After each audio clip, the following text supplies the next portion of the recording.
Breaking news. Today is July 25th, 1963, and the Prime Minister of the Soviet Union and our very own President John F. Kennedy agreed to ban nuclear weapons testing earlier this morning after just 12 days of negotiations. The treaty outlines that nuclear testing can no longer be done underwater, in the atmosphere, or in space. Testing is still permitted as long as it's contained underground and radioactive debris does not leave the boundaries of the nation conducting the test. But President Kennedy reassures the American public that limited nuclear testing is safer by far for the U.S. than an unlimited nuclear arms race.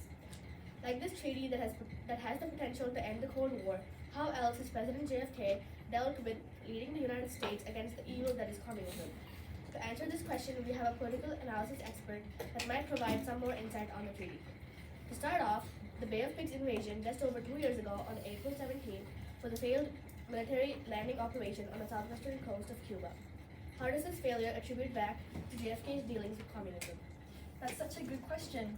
Although the Bay of Pigs invasion was an unfortunate failure, it occurred due to plans led by former President Eisenhower and his administration. If it was such an obvious failure, how does this interaction between Cuba and the U.S. aid in the present fighting against communism? So I was getting there. Despite criticism that the Cuban Missile Crisis was a failure because Cuba remained communist, President Kennedy's handling of the standoff was a major win in the fight against communism.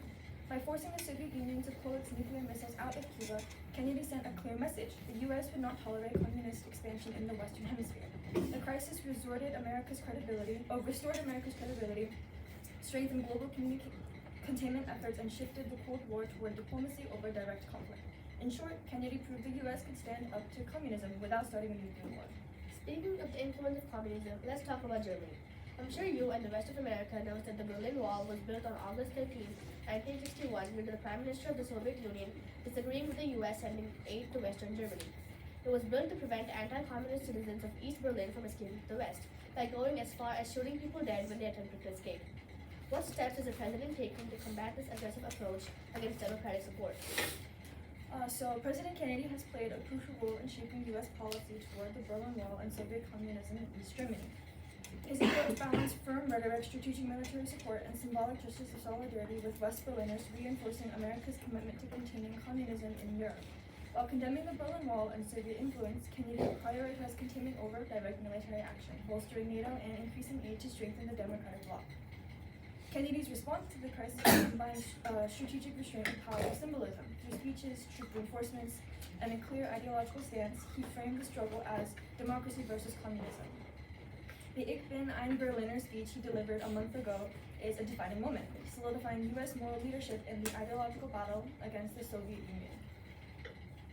Last but not least, a couple months ago in October, the Cuban Missile Crisis was a 13-day long period of conflict and tension between the U.S. and the Soviet Union. Like we touched upon earlier, the Soviet Union was found constructing nuclear missile bases in Cuba.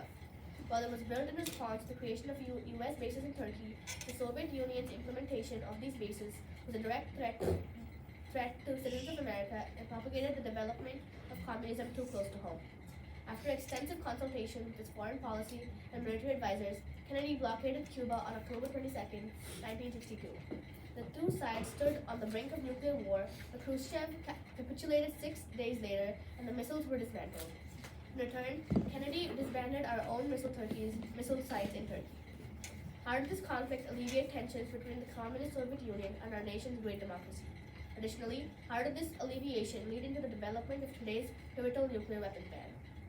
So, our president's handling of the Cuban Missile Crisis is a defining moment in the Cold War, shaping U.S. and Soviet relations and influencing the global fight against communism. The crisis brought the world to the brink of nuclear war, but its resolution reinforced the president's commitment to containing communism while avoiding catastrophic conflict. Recognizing the danger of miscommunication, he pushed for better diplomatic channels, leading to the establishment of the hotline between Washington and Moscow last month. This direct link allows for instant contact in future emergencies, reducing the risk of miscalculations escalating into war. I've heard that Kennedy's strategy during the crisis demonstrated that the U.S. could stand firm against communistic expansion while also engaging in diplomacy. By negotiating a peaceful resolution agreeing to remove U.S. missiles from Turkey in exchange for the Soviet withdrawal from Cuba, he proved that containment did not always require direct military confrontation. This approach helped ease Cold War tensions and paved the way for a détente, as both superpowers sought to prevent another nuclear standoff. That's exactly right. Moreover, the crisis underscored the existential threat of nuclear weapons, leading Kennedy to advocate for arms control agreements. His leadership was instrumental in securing the limited test ban treaty that was passed today. His ability to balance containment with diplomacy ensured that the U.S. remained a strong opponent of communism while also promoting global stability. Thank you for joining us. This concludes today's news broadcast. Stay tuned to hear more about the most recent news against communism and our fight to facilitate democracy all around the world. As the president once said, the most powerful single force in the world today is neither communism nor capitalism, neither the H-bomb nor the guided missile. It is man's eternal desire to be free and independent. Thank you. All right, so good job with